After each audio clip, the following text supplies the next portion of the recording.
Welcome everyone, this is Alex from Coaster Spot, and today we're going to do a kind of a park update. Not really for today in particular, although I will talk about today. It is a Field Trip Friday, early May Friday, the first Friday they're open this season. And well, today is not great, but the previous weekends have been fantastic.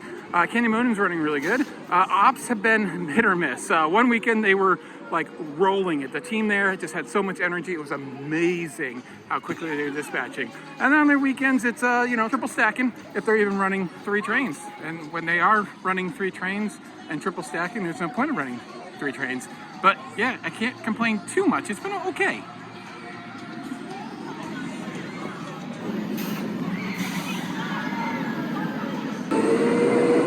All right, let's talk coasters first. We'll talk about Skywards because that's the coaster everyone loves to rave about.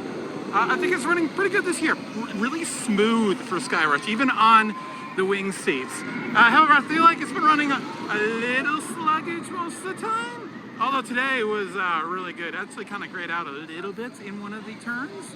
Oh, there goes a flying phone or something. So, but yeah, I mean, it's still running amazing. And there it is. And then over at Comet has been running surprisingly really good. I've had 2 backseat rides, and yeah, they've addressed a lot of the rough areas with retracking, and it's running so good, like, and some like decent airtime. I don't know why, but like I really like it this year. So props to Comet, I guess. They got more wood coaster maintenance budget now, I guess. I don't know. That's not true. That's just a joke, but I wish.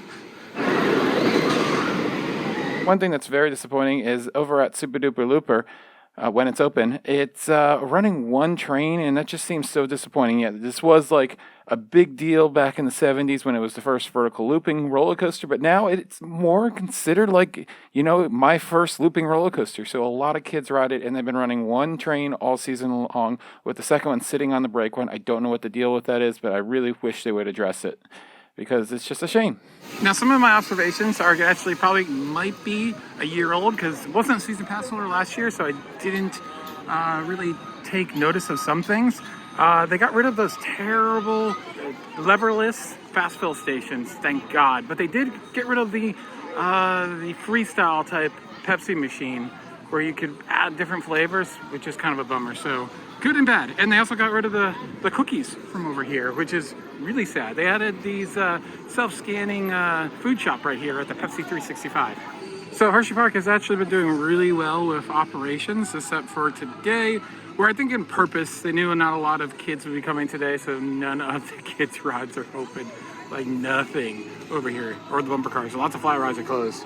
But that hasn't been the norm, thankfully. And today, the monorail finally reopened. The train reopened last week. I saw the Skyview open 1 time, but that's it. I don't know why. 1 night it was open, not even the full day. Not sure what's the deal with that. But all the coasters have been open, so that's all I really care about. Unfortunately, only 1 tower at a time has been running on Triple Tower, and they're running the Hershey or occasionally the Reese Tower. So, but Stormy's open, so that's all that really matters. Just update on the water rides. They are pretty much ready to go, it seems. Both of them are filled up, Cold Cracker and Saddle Force. So they should be opening up in a few weeks' time. Maybe they'll open them a little before Memorial Day weekend. That would be nice. I'd love to get back on Cold Cracker. It is, I think, a milestone year this year. It's 50 years old this year? I could be wrong about that, but it's old. 45? Comment down below. How old is Cold Cracker? So old. And it's the last remaining Aero Hydro Flume with the bump still at the bottom of the drop that gives you amazing airtime. Over at Wildcats Revenge, we do an update every week. So if you want to have more detailed videos about what's been going on, go check those out. But in summary, this is the new for 2023 roller coaster.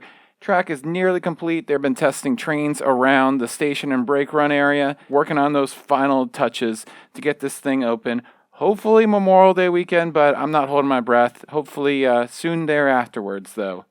Hit that bell for instant notifications so you can find out when it does open. Continuing into Midway America is the building that used to be WIP. No word yet on what this is going to be. They have rehabbed the building, so they definitely have uses for it, as they are currently painting. So Lightning Racer has been very heavily favoring Lightning winning. I've only seen Thunder win a few times, which is kind of crazy. But today, it's only running one train. That's crazy. I'm gonna go see what that's like. I have never ridden this ride with one train, and this line's probably gonna be terrible. Where's the other train? Like, the second train for the other side, it's just like gone. That's weird. This is so weird. Only one side open. I think this is going to be really boring. I'll let you know. Alright, well, Lightning Racer by itself wasn't exactly the worst thing. It's still fun, but yeah, the racing totally adds to this ride. It's made for it, for sure. Still a lot of fun. And I think half the reason why it's only running one side is Lightning is missing its second train for whatever reason. It's not on this transfer, it's not on the lift, it's gone. It was there on Saturday, so hopefully that is a quick changeover. You know, they're probably using Wildcat's old trains for Lightning Racer. They're identical. Whenever they made upgrades to Wildcat's trains or vice versa, they upgraded them so they'll all be the same.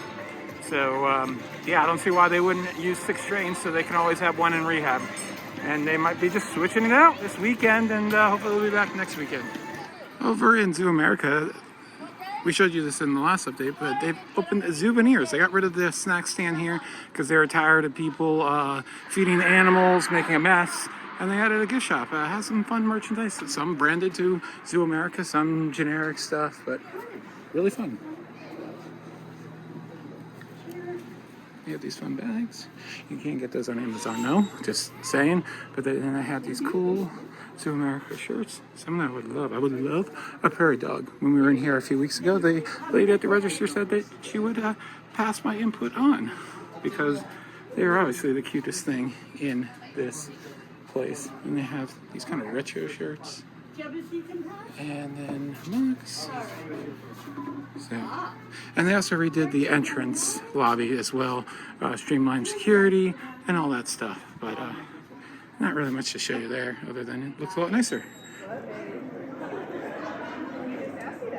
And if you hadn't heard, the Hershey Bears are in the playoffs. Good for them. Go Bears, I guess. Not really. I'm a Phantoms fan. Sorry, but I like that they had this out here right near the bear exhibit. That's fun. You know, I'm always going to show you the prairie dogs.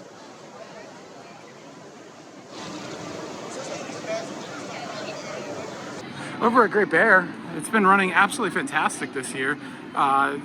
Really forceful, really fun. Got a new operating system. That's why it opened a week late. So it had a few little kinks to work out earlier this year, but now it seems to be operating pretty consistently.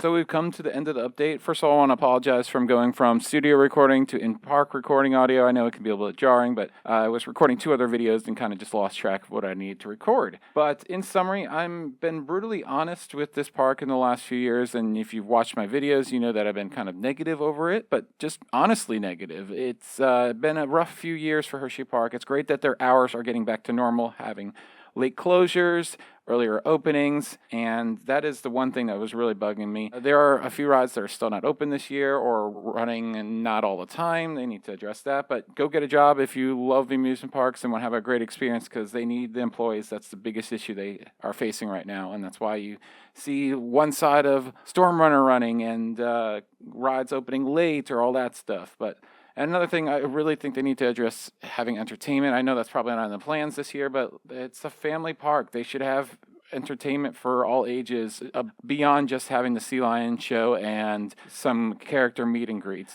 But all in all, though, I'm very positive at this park, and I think you can see that in my tone from the videos I've made in the past. So I'd rather be brutally honest than fake things or try to do things for clicks. That's how I am, and hopefully you've subscribed and will continue watching, because I love making videos, and I thank you so much for watching. Like, comment, and subscribe, and we'll see you probably next month sometime to give you an update of how the park is running.